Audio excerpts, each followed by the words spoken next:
Hello friends, and welcome once again to Reaper's Rants. For tonight's episode, we're taking a look at fangirls and how their ridiculous behavior can turn even the most credible fanbase's reputation into rubble. I'm sure many, if not most of you, are familiar with this scenario. A franchise becomes popular and amasses an enormous fanbase in a matter of days. Then, one day, a member of that fanbase comes along, takes specific characters from the franchise, and pairs them together in fanfiction and fan drawings. The end result is the decimation of the original fanbase's credibility, and it only gets worse from there, when the fangirls gain support for their horrid work and put together more elaborate tributes to their twisted fantasies. This is the basic fangirl attack, and one of the primary reasons why they are universally hated online. But there lie other reasons for their infamous reputation, as I shall address tonight. 1. Apart from writing gut-wrenching fanfiction, fangirls express other forms of obsessive interests in various franchises, individuals, and even countries in their culture. This is most prevalent in anime fangirls, who will never fail to devote every waking moment of their life to anything and everything of Japanese origin, especially if they are not Japanese themselves. They will even go so far as to spout Japanese words in an otherwise English-speaking conversation. Perhaps one of the biggest examples of this kind of fangirl would be YouTube user Magical Pocky Usagi, a girl who claims to be Japanese, yet obviously lacks the physical signs of Japanese DNA, and frequently expresses unreasonably high praise for Japan and its culture. 2.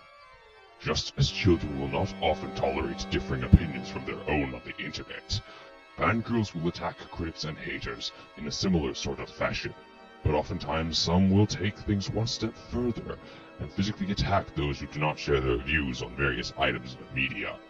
One such example that comes to mind is the Twilight fandom, which is infamous for brutally attacking people who will even so much as state that Twilight does not interest them.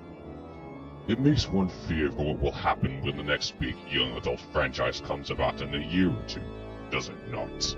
In less extreme terms, fangirls on the internet will frequently start arguments with those who disagree with their opinions, but the points that they raise in defense of that which they love are little more than excuses like, "He's hot," "So-and-so wrote an amazing book," and the ever-classic, "You have no life."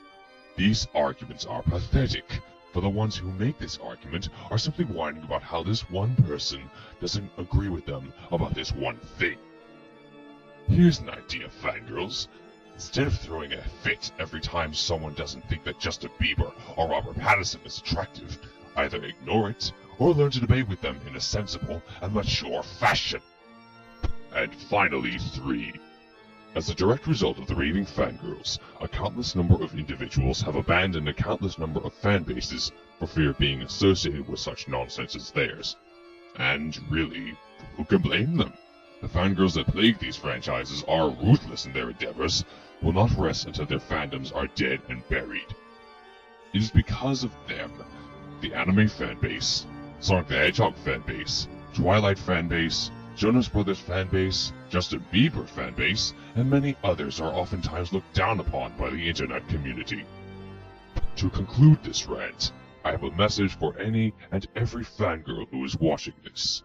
The characters, franchises, countries, and celebrities that you obsess over are not the most important things on the planet. If they were to disappear, life would go on without any trouble. So here's an idea. Try to focus on something more productive, like maybe crafting a future for yourselves. Perhaps then you have something to be proud of by the time my sight falls upon you. My name is Grim Reaper 409, and if you will kindly excuse me, I shall be seeing you all again in due time.